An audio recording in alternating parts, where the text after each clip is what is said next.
Vulnerable human listeners, would you like a guardian angel looking over you, helping you with limitless memory and superhuman awareness? Such angels are already possible, although they're not always portrayed as such. If we think of a case, for instance, of helping you remember what happened, unfortunately they're often portrayed as remembering what you did, spying on you, reading your thoughts. Of course, this characterization isn't completely unreasonable. I mean, security cameras are often set up in a way where it's more beneficial to the owner of the camera as opposed to the people actually appearing in the footage. But it doesn't have to be like this. A core thesis of the non-human party is that there are all these technologies that could be used for good, and we just haven't been applying them with the right incentive structures yet. The proposed correct incentive structure, by the way, is nationality as a service, where people would opt in and pledge allegiance to us because our software is so great and allows them to live a better life than what's possible with their current geographical government. Anyway, in regards to this technology being regarded as belonging to someone else, we might compare this with how calendars and watches are portrayed at the moment. I might say, I'll put it on my calendar. It's my calendar, it's mine. Although we could similarly portray it as, oh my God, the fridge is spying on me. It's got these pieces of paper on it, and every month there's a hot firefighter, and it's knowing everywhere I'm going that month. It knows the date of birth of all my contacts. These hot firefighters better not put out the fire when I set this thing alight, this work of the devil. Of course, with this calendar example, I guess there is some legitimacy in that it's indeed hard for any untrusted actors to get access to the calendar. Although, many people have Google Calendar, Apple, and I never hear these examples given, for these companies spying on people. Because, we know that the benefits from a calendar far outweigh the bad, any perceived threat that these bad actors are going to act on this knowledge. But not so for cameras or some other technologies. In this presentation, we'll explore some examples of where technologies, where you could say they're evil, or more generally when they're not characterized as agents. I guess we could say innovations where the bad outweigh the good. But we'll also consider how there have been times where, in assessing good versus bad from an innovation, unfair comparisons have been made, which inevitably lead to suboptimal outcomes. So let's start with some extremes. What's a morally reprehensible invention? We might say oil, but that spurred on civilization and lifted billions of people out of squalor. So it's not a clear-cut bad thing. I feel that these innovations that were brought to us because of oil, like computers, for instance, it's only with these that we could sort of realize the impact that oil was having. So let's put oil at 40% evil. A lot more compelling than is radon makeup. It's radioactive, so it gives your face a nice glow, but then you get cancer. So for comparison, some good innovations.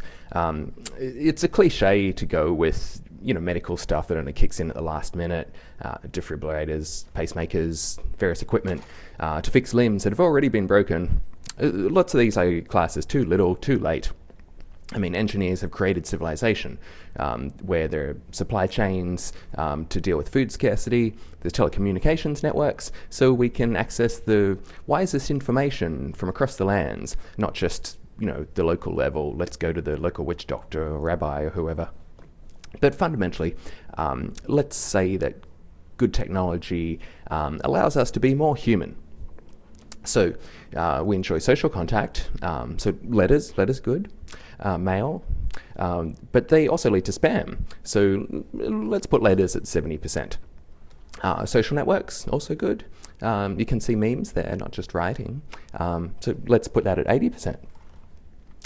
Being able to communicate in the first place obviously underpins a lot of this. So many people will cite the printing press as the greatest invention ever.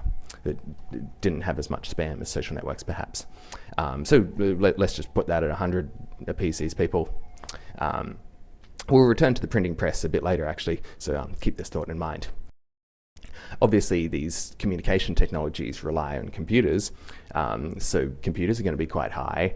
But let's consider what's good about computers and whether they help or hinder humans. In a previous article, actually, Basilisk-centered design, I explained how user-centered design is dangerous and oppressive. But we also cover the advantages of humans, our ability to form large, adaptable social structures. Ants can form large colonies, but if a path is erased, they'll become totally confused. By comparison, there are 3 advantages to computers that I identify. Deep, focused thought is one, understanding topics at a deeper level than our vocabulary allows. Number 2, reliability.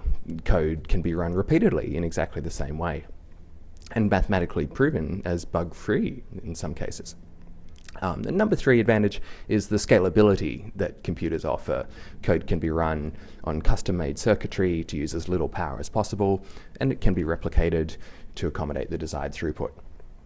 So, computers are excellent, and we can similarly put them at 100, finishing our spectrum of good and bad inventions. As we noted, though, with oil, the position on the spectrum now isn't necessarily as high as they were originally perceived. But with these technologies now portrayed as good, did they start out as good? One of the concerns for any new technology is that the technology is going to replace something else, replace a species, an occupation, a pastime. The other thing is that it shakes the power structure, the existing power structure. And the people in charge yesterday were adept at gaming the system using yesterday's puzzle pieces. When people in the Ottoman Empire, when they started hearing about the printing press, for instance, you had to get approval from the sheikhs to set up a printing press. And so, obviously not many people got one. Japan and China, for decades, centuries, they cut themselves from trade, which led to economic stagnation and the century of humiliation. So too for the Habsburg Empire. They didn't like trains, as that would disrupt their economic model. But when they had a war, the enemy, they had a hard time moving around troops quite as nimbly as their enemy. But a troop movement also played a part in the Maori resistance against the British, by the way. So if we think of some of these new evil technologies, like cameras, what are some of the reasons that the powers that be might resist them? I've previously tried to start a business, Tanuki AI. We were using cameras in bars and restaurants to recognize how often do people return, and we could optimize for that. We could optimize for smiles per hour instead of just revenue per night. Bars already had the cameras there, already working. But there was a bartender in Upper Manhattan, actually, who clarified how wrong my hypothesis was. There were cameras there, but sometimes we don't want the cameras to work. I think as well, for most software, I think the reluctance to adopt it taps into a sense of inadequacy amongst people. Their current job plays a large role in their identity. So if they get a shimmer of competency in their current role, how does it feel like to have someone come along and say, actually, you're all shit, and there's this much better way over here? When you're in the zone, when you're so focused on your job that time sort of moves by without noticing, it gives people immense satisfaction, and this provides a lot of fulfillment. It's not just the outcome itself. So sure, some people might say that a job isn't just a capitalist chore, that it gives people meaning in their lives, and that we should feel sorry for some of the drivers being replaced. What's your reaction though? You're on the bus. You wish it would just hurry up because you want to get where you're going. And bus driver smiles, says that she loves cruising around smoothly. It gives her satisfaction. If it gives you so much satisfaction, then just do your job properly. Take me to point B now. Also worth noting is the people who are involved in horses and buggies, leather whips, saddles. Back in the day, when's the last time you shed a tear for them? Never. So yeah, it's a shame that people will lose their jobs. But ask Sophie Delisio if she's going to miss human drivers. She's twice been run over by cars. Once when she was inside a building. In the future, when we look back with nostalgia about all we've achieved, there will be as much sympathy for these drivers being replaced as you currently have for the horse and buggy workers looking good with their radiation makeup. But back to cameras. Besides this gradual feeling of being replaced, there's also the unease that someone could be watching the footage. And to resolve this issue, my thought is that the technology just hasn't gone far enough. There just isn't enough footage. Number one, in all the footage, it's only ever humans, usually just the owner of the camera, appearing in the footage they watch. What about plants and animals around? They could use a watchful eye as well. Could even be interesting.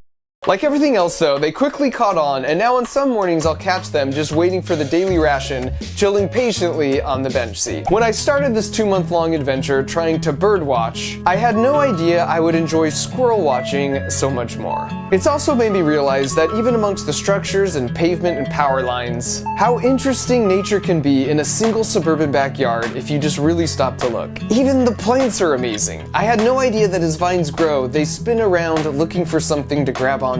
I didn't anticipate the wide variety of animals that use fences as inter-yard highways to get around as a substitute for all the trees that existed before we got here. Even little interactions like this spider extending his life with this very timely leap into the unknown were just so delightful to see. But of all the animals, I can definitively say now that squirrels are my absolute favorite, and they're certainly a more formidable adversary than porch pirates.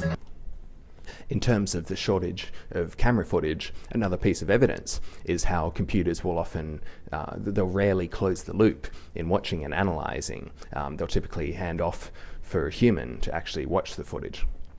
But what if we assigned a computer to watch over the train station, make sure any crimes aren't committed? Then we wouldn't have to worry about, spies being embedded in the security company. We wouldn't have to worry about pervert security guards just ogling all the women on the train platform that they find attractive. We can also imagine a world in which, in any footage where I appear, I'm given the ability to easily rewatch it in a privacy-preserving way, where I only see the identities of the people I actually interacted with. Of course, there's not really much of a financial model in that example. It's more of a rights and governance issue. But there's also the fact that cameras can become more socially acceptable and widespread. Improving surveillance to the point where we might be able to create a controlling relationship rootkit. If we conjure up an image of an abusive relationship, let's say for argument's sake it's a straight couple, the man can be the controlling one in this example. He'll be discouraging the girlfriend from going out without him. If she does go out, he'll want constant updates about where she is, who she's talking to. She's not allowed to tell anyone else that this is going on, by the way, this arrangement. They wouldn't understand. So if she's not allowed to tell anyone, how would you detect that this is going on? I mean, if we had mass surveillance, a software guardian angel, then we could see, for instance, isn't it odd Alice hasn't come out of her apartment in weeks and she's stopped contacting her friends? Is she in a controlling relationship? I say controlling, by the way, not abusive, because there was an example in Australia, actually. A woman was basically imprisoned by her boyfriend in an inner city high-rise, it would be easy to think that, like, if she'd stopped contacting her friends, maybe she was just happy living in this ivory tower. But actually, her personal trainer was trying to get her out of there. But before they could finish executing the plan, the boyfriend found out, had an argument with her and threw her off the balcony. Before the balcony, there was no indication that he'd even hit her. So how can we detect this?